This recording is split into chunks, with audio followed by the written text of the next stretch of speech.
Here's the legendary Chi. More and more people will learn the hard way that real estate is a shitcoin. Matt Odell, why is real estate a shitcoin? I mean, real estate is absolutely a shitcoin, 100%. We've been getting a lot of hate in the comments saying Bitcoin is not an investment, etc., etc. So to honor them, I'm going to pick a great topic that we could talk about. Here's the legendary Chi. More and more people will learn the hard way that real estate is a shitcoin. Matt Odell, why is real estate a shitcoin? I mean, real estate is absolutely a shitcoin, 100%. So real estate, obviously, you can live in real estate. I would say if you live in real estate, it's not a shitcoin. If you have land, if you have property, you need a home over your head. You want to have some level of autonomy. You don't have a landlord choosing what you do and what you don't do. I would say that's not a shitcoin. But investment real estate is just strictly an inferior store of value than Bitcoin when you look at its properties. And the thing is, we've had such poor money for such a long time that there's this whole class of real estate that's investment real estate that's incredibly inflated because people are just using it as a store of value. And when I talk about real estate versus Bitcoin or just real estate as an investment period, I like to look at real world case studies. And we've seen some of the most valuable real estate markets in the world get absolutely destroyed by poor governance. So obviously you can't pick up your real estate and move it. But with Bitcoin, you're borderless.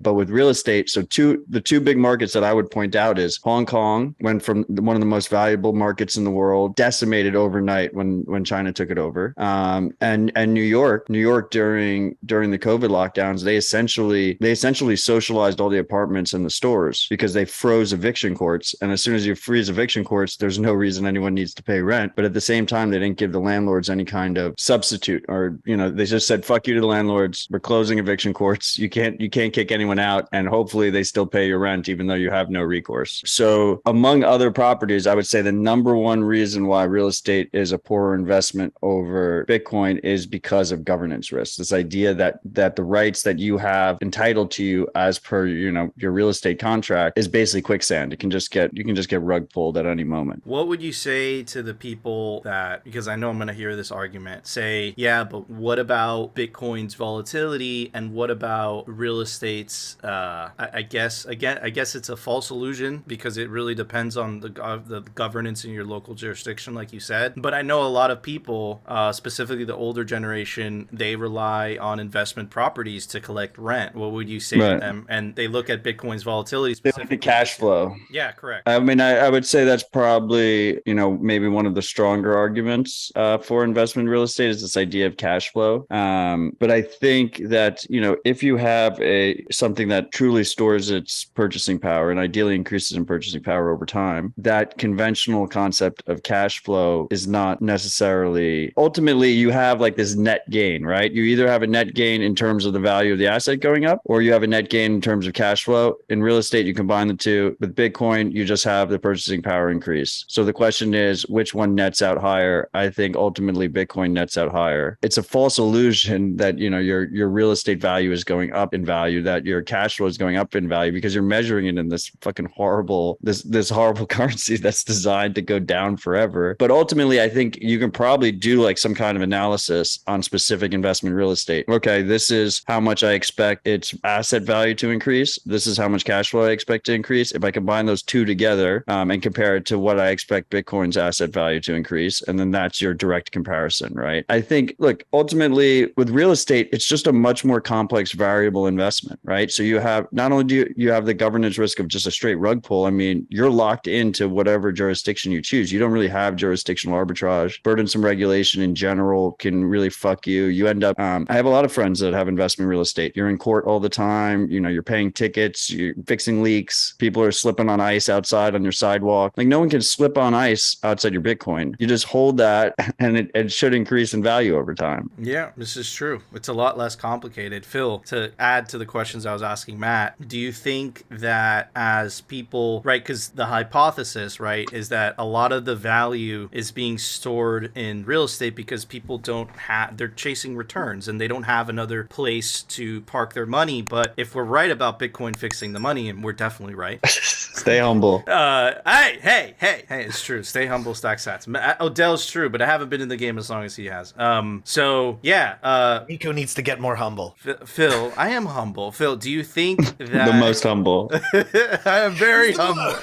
I am very humble. I'm the humblest. All right, so I'm sorry. Phil, we're being serious. We're being professional. Very, very serious. This is a highly accredited show.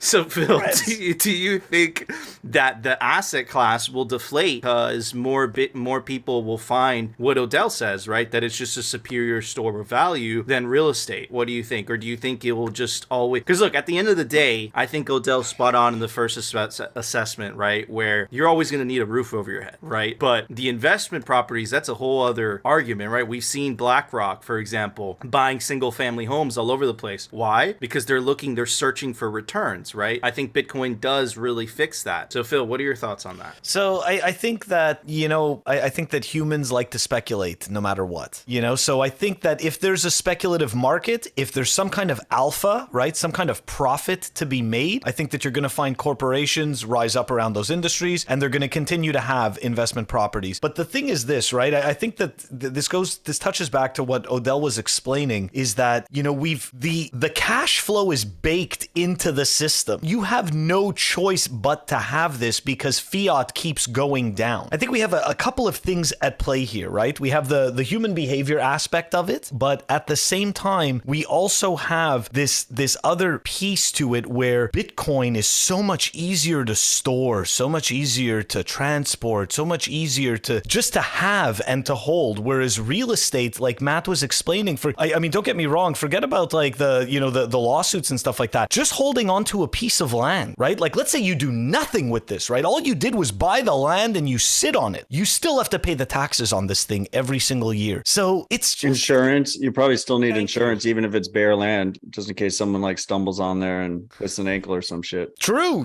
Like sadly, you have to do that. But do you see what I'm saying? Like it just seems like this strange kind of prison that we put up with because it's land. And the other piece to it is this, right? It's always going to have this utility cost because we're always going to need somewhere to live. Granted, I've heard the argument that you could just build up. I have yet to really see that work entirely. So, and land keeps getting quote unquote scarcer. So look, until we truly colonize other planets, which I don't see us doing anytime soon, even though everyone, likes to pat Elon Musk on the back. I think it still gets scarcer. And I think that unfortunately people will continue to speculate on land, and it is going to be seen as a safe haven, at least for the near future. I think there's like a base demand, right? We're just so far past that base demand right now. And the main reason is people don't see many good alternatives. I mean, and you see it like Chinese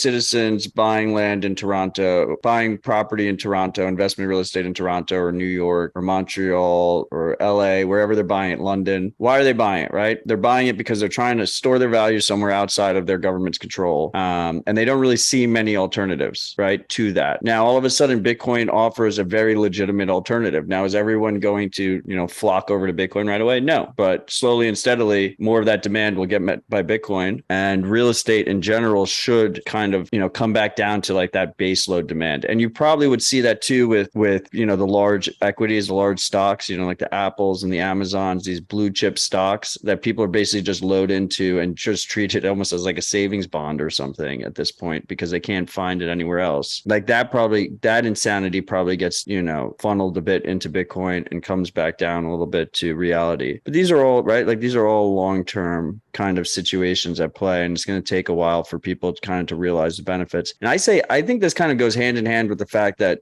every time we have a shitcoin apocalypse, everyone's like, shitcoins are done forever. Like they're always going to be shitcoins. Mm-hmm. Like people are always going to be speculating on bullshit. And, that might be like a Macy's in a rundown strip mall, or that might be like the newest token. But like there's going to be someone who's going to speculate on it. Yeah, absolutely. And Parker Lewis actually wrote a great article for, it was called the Definancialization. And he was making the argument that you made, Odell, is that over time, right, because people have no choice but to park their wealth in these things because they're seeking a return, because fiat is such dog shit. But Bitcoin really does fix that.